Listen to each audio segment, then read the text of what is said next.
Good morning, everyone, and welcome to Live with Mel.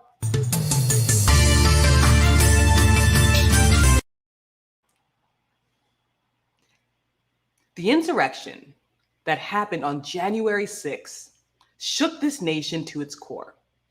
Nobody believed that American citizens would rush the Capitol building and break into the Capitol building. And now there's a congressional committee tasked with trying to find the truth. They're trying to figure out what led to these events, and they're also trying to figure out why the insurrection wasn't stopped sooner. Now, the congressional committee, has sent out subpoenas to many people, many high-powered people, many people in Trump's administration. And while the subpoenas were sent out, many who were subpoenaed have decided not to show up. Now, while subpoenas were sent out for people to show up, the committee has also obtained documents surrounding the events as well. Now, on Monday night, during the committee hearing, some of those documents were read to Congress, to the committee. Liz Cheney read out loud to the committee text messages from some of Trump's closest advisors, from some of Trump's relatives, to Trump's former chief of staff, Mark Meadows. And many are saying that these documents, these text messages are very revealing, and they do show another side of what happened that day. Now, today I'm going to read some of these text messages and who are they from as well. Now, these text messages that were read seem to be very different, have a very different tone from what these people were portraying to the press, what they were saying in public, what they were saying on live news. But let's go ahead and read these text messages. Donald Trump Jr. to Mark Meadows states, "He's got to condemn this shit ASAP. The Capitol Police tweet is not enough." Meadows responded, "I'm pushing it hard, I agree." Donald Trump Jr. also wrote, "We need an Oval Office address. He has to lead now. It's gone too far and gotten out of hand." Hannity from Fox texted Mark Meadows and said, "Can he make a statement? Ask people to leave the Capitol." Ingram from Fox also wrote to Mark Meadows, "Mark, the president needs to tell people in Capitol to go home. This is hurting all of us. He is destroying his legacy." Brian Kilmeade from Fox also wrote to Mark Meadows in a text message, "Please get him on TV, destroying everything you have accomplished." Now, as we see these text messages, as we read these text messages, again, from Trump's son, from these Fox News anchors who were at that point one of Trump's trusted advisors, it's very different from what we saw that they portrayed while they were on air, while they were talking to the media, while they were talking to the general public. Many of these people told Meadows that Trump needed to stop what was happening and that he needed to make a statement. Again, many people believe that the only person who had the power to stop this from happening or stop it from getting further was President Trump. But it did take a while for President Trump to actually come on air and say something.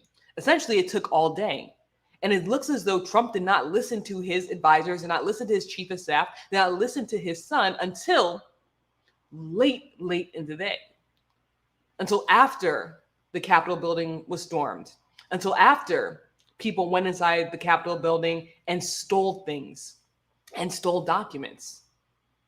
Now, one of the biggest and most revealing things that happened as we read these text messages is that while these anchors, while these pundits, while Trump's son were telling Mark Meadows, President Trump's former chief of staff, that they needed to stop this, that Trump needed to go on air and make a statement to stop this, while they were on air, they were saying different statements. We've heard on Fox during that day that they were blaming liberals, that they were blaming Antifa, that they were blaming anyone but Trump supporters for doing this. But those text messages reveal something very different.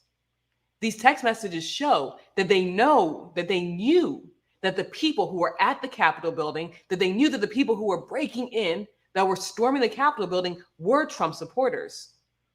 That they knew that the only voice that they would listen to would be President Trump's voice. And while they knew this, while they pleaded and begged Mark Meadows to get Trump to make a statement, they went on air and said something completely different.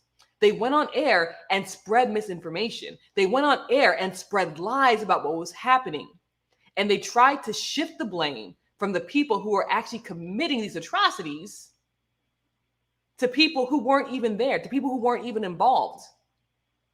They tried to get their followers, to get their fans, to get the people who listened to them to believe that this was a false flag, to believe that this was something done by the left, to believe that this was something done by Antifa, when the only people who were there at the Capitol building were people who were trying to get Trump back in office, who were people who supported Trump, who were people who believed that Trump was the president and that they were trying to put him back in power. And they believed that this was the only way. These text messages show a different side of the people who are going on air and spreading these lies. It shows that they knew the truth from the very beginning up until today, and they decided that they were not going to tell the public the truth, that they were going to tell lies, they were going to spread misinformation.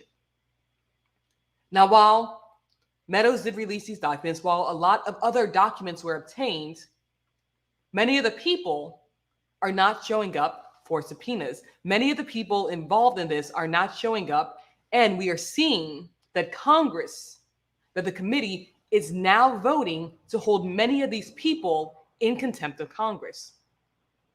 Now, on Tuesday night, last night, the committee voted, Congress voted to hold Mark Meadows in contempt of Congress.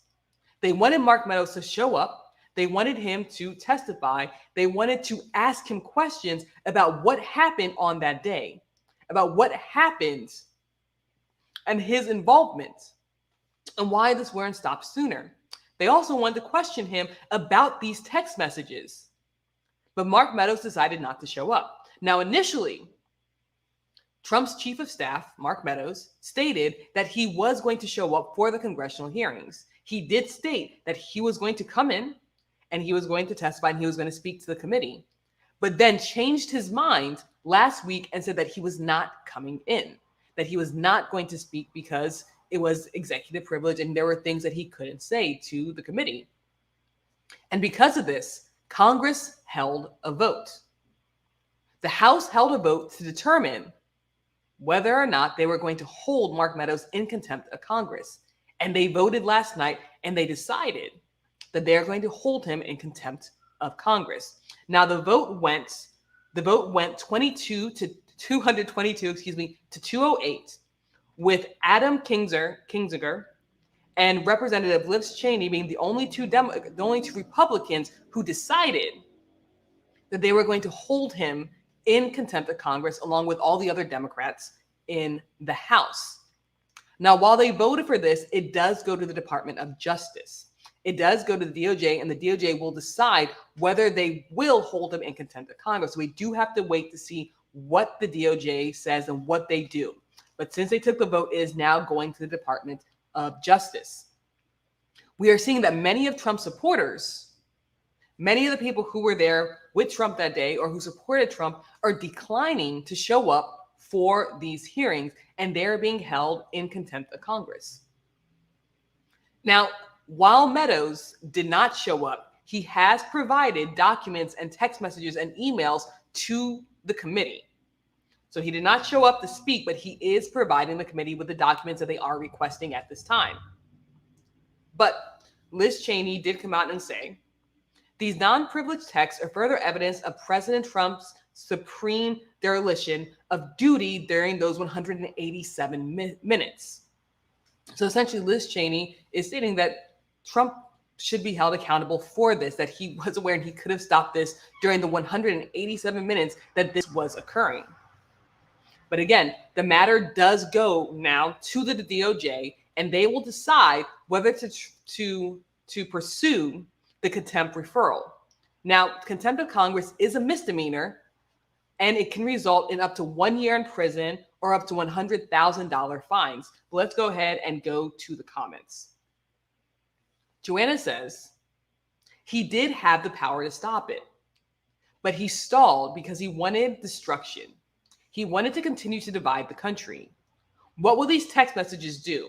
Will these group of peoples be held accountable? I doubt it. Very frustrating. Now, again, people are finding it frustrating because they do not believe people will be held accountable. But again, the committee is tasked with finding out the truth. And they are digging and they are obtaining documents like these. And as these documents come out, the American public are now seeing these documents.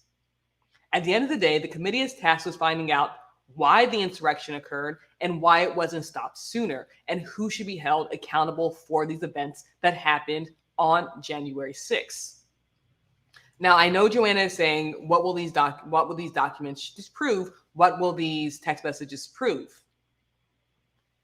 It proves, and I will say this, it proves that there are many anchors, especially on Fox, who are committed to spreading misinformation.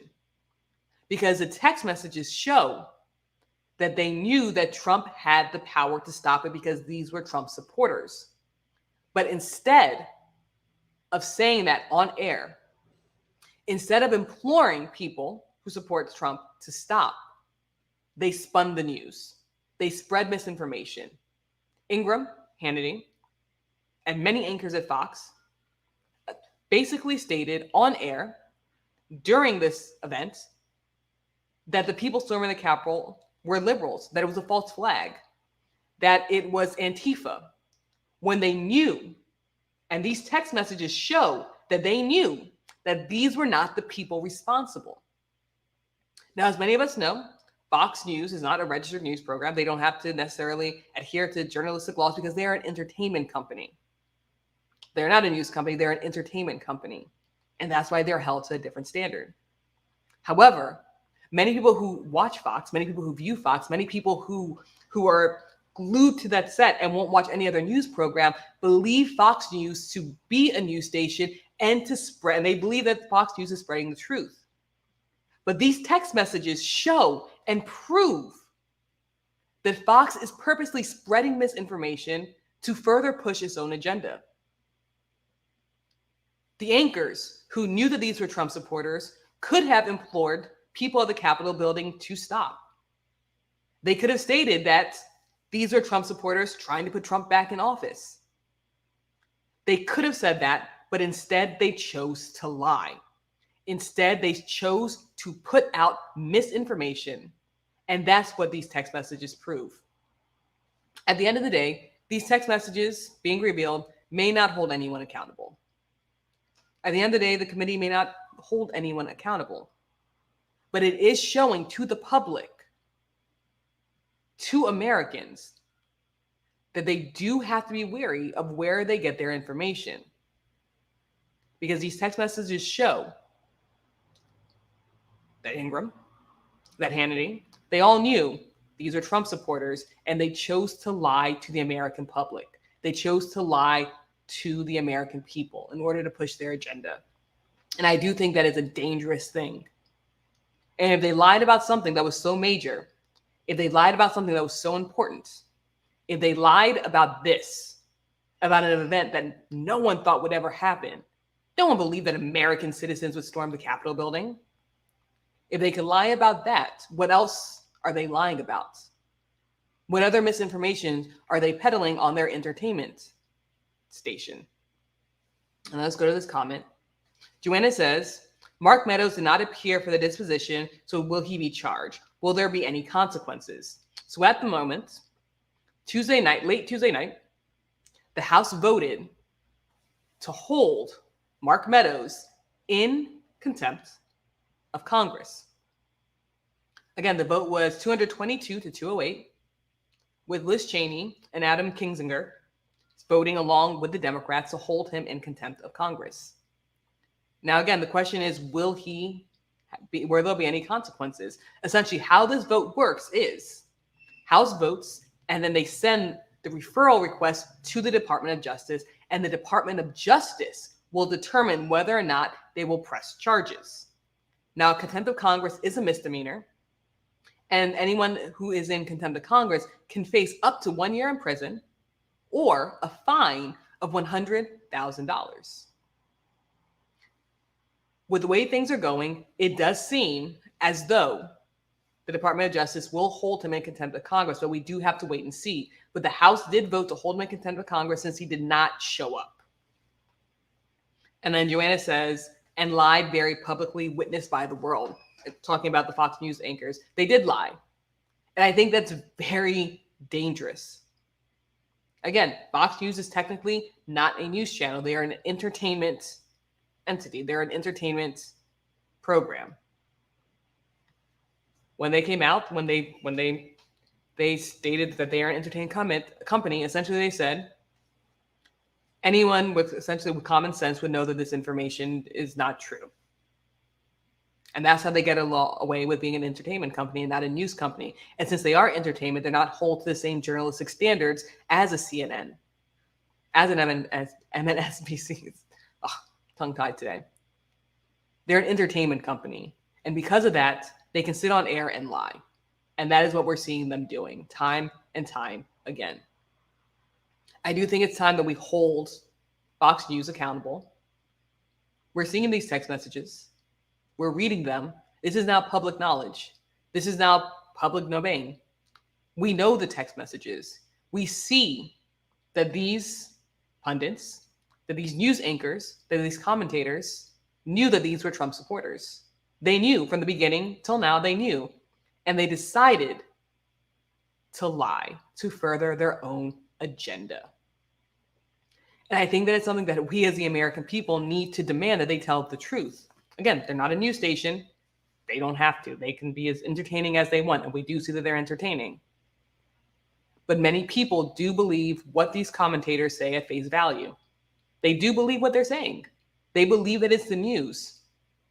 And if they're lying about something as big as the January 6th insurrection, what else are they lying about? I think that's very important to monitor and to look at, especially if you're somebody who watches Fox News and believes it to be news 100%.